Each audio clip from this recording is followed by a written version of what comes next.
গল্পটি শুরু হয় একটি ছোট্ট দ্বীপে, যেখানে আমরা পরিচিত হই 12 বছর বয়সী একটি স্কুল পড়ুয়া মেয়ের সঙ্গে, যার নাম এমিলি।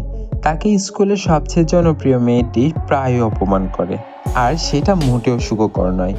হতাশ ও ক্লান্ত হয়ে এমিলি বাড়ি ফিরে আসে। সেখানে তার মা তাকে জানায়, আমাকে কয়েকদিনের জন্য কাজের কারণে শিকাগো যেতে হবে। আমি না থাকাকালীন তুমি তোমার আঙ্কেলের সাথে থাকবে। এমিলির প্রতিক্রিয়া একেবারেই হতাশ, কারণ তার আঙ্কেল মোটেও দায়িত্বশীল না। তার আঙ্কেল সময় মতো কিছুই হাজির করতে পারে না, একটা চাকরিও সে ধরে রাখতে পারে না। এমিলির মা তাকে বলে, আই এম রিয়েলি সরি, তোমাকে তোমার আঙ্কেলের সাথেই থাকতে হবে। এইদিকে শহরের অপর প্রান্তে দেখা যায় একটা পুরনো পরিত্যক্ত ফ্যাক্টরি, যেখানে বাস করে একটি মা কুকুর ও তার ছানারা। হঠাৎ করে রেস্কিউ টিম এসে কুকুরগুলোকে নিরাপদ স্থানে নিয়ে যায়, কিন্তু লাল রঙের একটি ছোট্ট পাপি, যেটি কাপড়ের নিচে লুকিয়েছিল, সে সেখানে থেকে যায় এবং বাহিরে তাকিয়ে সে দেখে তার পরিবার চলে গেছে। সে দৌড়ে দরজার কাছে যায়, কিন্তু দরজা বন্ধ হয়ে যায়। সে হতাশ হয়ে পড়ে। কোন রকম সে সেখান থেকে বের হয়ে আসে। সে খাবার খুঁজতে শুরু করে এবং সেখানে একজন বৃদ্ধ লোক আসে। লোকটি ভয়ঙ্কর ছিল না, বরং খুবই সদয়। সে কুকুর ছানাটিকে আলতো করে কোলে তুলে নেয় এবং যত্ন নেয়। এদিকে এলিন তার আঙ্কেলের সাথে স্কুলে যাচ্ছে। পথে একটি পার্কে একটি রেস্কিউ ক্যাম্প দেখতে পায়। এমিলি সেখানে ঢুকে। সেখানে অনেকগুলো অ্যানিমেল ছিল। এই ক্যাম্পটি পরিচালনা করেছিল সেই একই বৃদ্ধ লোক, যিনি লাল কুকুর ছানাটিকে তুলে নিয়েছিলেন। এমিলি পাপিকে কোলে তুলে নেয় এবং কোলে তুলে জিজ্ঞাসা করে, আমরা কি এটা পালন করতে পারি? কিন্তু তার আঙ্কেল বলে, না, আমাদের বাড়িওয়ালা পোষা প্রাণী রাখার অনুমতি দেয় না, আর তোমার মাও অনুমতি দেবে না। তাই এমিলি অনিচ্ছা সত্ত্বেও পাপিকে রেখে আসতে হয়। স্কুলে এমিলি অনেকগুলো ড্রিঙ্কস এর ক্যান নিয়ে আসে একটি প্রজেক্টের জন্য, কিন্তু হঠাৎ সব পড়ে যায় এবং সেটা দেখে সবাই হাসতে শুরু করে। তার মন অনেক খারাপ হয়ে যায়। সে মন খারাপ করে বাড়ি ফিরে সোজাই তার রুমে ঢুকে যায়। সে ল্যাপটপে পার্কের রেস্কিউ ও ক্যাম্প খুঁজে, কিন্তু কিছুই খুঁজে পায় না। হঠাৎ তার ব্যাগ নড়তে শুরু করে। সে ভয়ে ভয়ে ব্যাগটি খুলে দেখে সেই লাল পাপিটি ভিতরেই আছে। এটা তার ব্যাগে কিভাবে এলো সেটা সে বুঝতে পারলো না, কিন্তু সে অনেক খুশি, তাই ওইটার দিকে আর লক্ষ্য করলো না। সে পাপিটির একটি নাম রাখলো, ক্লিপড। ক্লিপড দৌড়ে তার রুমের বাহিরে চলে যায় এবং খাওয়ারের টেবিলে উঠে যায়। এমিলির আঙ্কেল কুকুরটিকে দেখে ফেলে। সে জানিয়ে দেয় কুকুরটি ঘরে থাকতে পারবে না।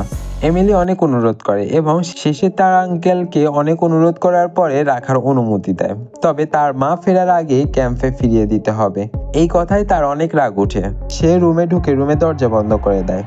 সেই রাতে এমিলি দেখে স্কুলের মেয়েটি তার পড়ে যাওয়া ভিডিও তুলে অনলাইনে দিয়েছে। মন খারাপ করে সে ক্লিপডকে জড়িয়ে ধরে বলে, ইস, যদি আমরা দুজনে অনেক বড় শক্তিশালী হতে পারতাম। ঠিক তখনই জানালার বাহিরে দেখা যায় সেই বৃদ্ধ লোকটি ছাতা নিয়ে দাঁড়িয়ে। পরের দিন সকালে ক্লিপড বিশাল দানব আকৃতি হয়ে গেছে। সেটা দেখে এমিলি অনেকটাই ভয় পেয়ে যায়, পরে আবার স্বাভাবিক হয়ে যায়।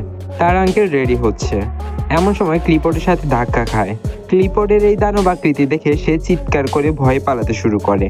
তখন সেখানে এমিলি চলে আসে এবং এমিলি তাকে শান্ত হতে বলে। আরও নানা ঘটনা ঘটে। ল্যান্ডলস নামক একটা লোক আসে তাদের বাসায়। ক্লিফোর্ডকে এমিলি ও তার আঙ্কেল লুকিয়ে ফেলে। লোকটি কি যেন খুঁজছিল ঘরের ভিতর। তখনই লোকটি কিছু না পেয়ে হুট করে বের হয়ে চলে গেল। ক্লিফোর্ডকে ডাক্তার দেখানোর সিদ্ধান্ত নিল এবং বাহিরে বের হয়ে ডাক্তারের কাছে নেওয়ার সময় সে গাড়ি থেকে বের হয়ে ছুটে চলে যায় এবং বল নিয়ে দুষ্টামি শুরু করে। এই অদ্ভুত রকমের অত্যন্ত বড় প্রাণীকে দেখে মানুষ ভিডিও করা শুরু করে এবং ভিডিও করে ভাইরাল করে দেয়। একটি পশু কোম্পানির লোকদের ক্লিপডকে পছন্দ হয়ে যায়। তার মূলেই ছিল জ্যাক। সেখানে মূলত প্রাণী নিয়ে গবেষণা করা হতো। ক্লিপডকে ডাক্তার দেখানো হয়। ডাক্তার জানায় ক্লিপড সুস্থ আছে এবং তার কোনো সমস্যা নেই। এই কথা বলে ডাক্তার চলে যায়। তারা কথা বলতে বলতে বাড়িতে চলে যায়। মন্দ লোক জ্যাক আসে ক্লিফোর্ডকে নিজের বলে দাবি করতে। এমিলি স্কুল ক্যান্টিন ও অনেকগুলো খাবার অর্ডার করে, যেখানে প্যামাস মেয়েটি চলে আসে এবং এমিলির সাথে তর্ক বিতর্ক শুরু করে। তখন সেখানে ক্লিফোর্ড চলে আসে এবং তাকে চেটে ভিজিয়ে দেয়। সেখানে সবাই তা দেখে হাসাহাসি শুরু করে দেয়। সে রেগে সেখান থেকে দৌড়ে চলে যায়। তাদের ঘরে একটা চিপ বসিয়ে দেওয়া হয়। তারা আর ভিতরে ঢুকতে পারলো না। বাহিরে দেখা যায় একটা লোক ল্যাম্পের সাথে ঝুলছে, প্রায় 8 তলার উপরে হবে, পড়ে যাবে এমন মুহূর্তে ক্লিফোর্ড সেখানে চলে আসে এবং লোকটিকে বাঁচায়। সেখানে থাকা লোকজনরা তাকে খুব আদর করতে থাকে।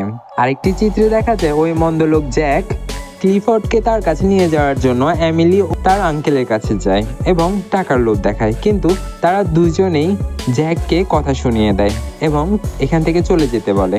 অপরদিকে জ্যাকের লোক কুকুরটির গায়ে একটি ট্রেকিং চিপ লাগিয়ে দেয়। এমিলি বুঝতে পারেনি, তবুও মন্দ লোকদের থেকে দূরে চলে যেতে বলে। যখন জ্যাক কিছু করতে পারছে না তখন সে পুলিশ স্টেশনে যায় আর মিথ্যে কথা বানিয়ে বলে এবং টিভিতে নিউজ করে ছেড়ে দেয়। এমিলি ও তার বন্ধু সেটা দেখে। পুলিশ তাদের অনুসন্ধান শুরু করে দেয়। ক্লিফোর্ডকে এমিলির আঙ্কেল ও একটা ভদ্রলোক চীনে পাঠানোর ব্যবস্থা করে উন্নত চিকিৎসার জন্য। এমিলি অনেক কষ্ট হয় এবং ক্লিফোর্ডেরও অনেক মন খারাপ হয়।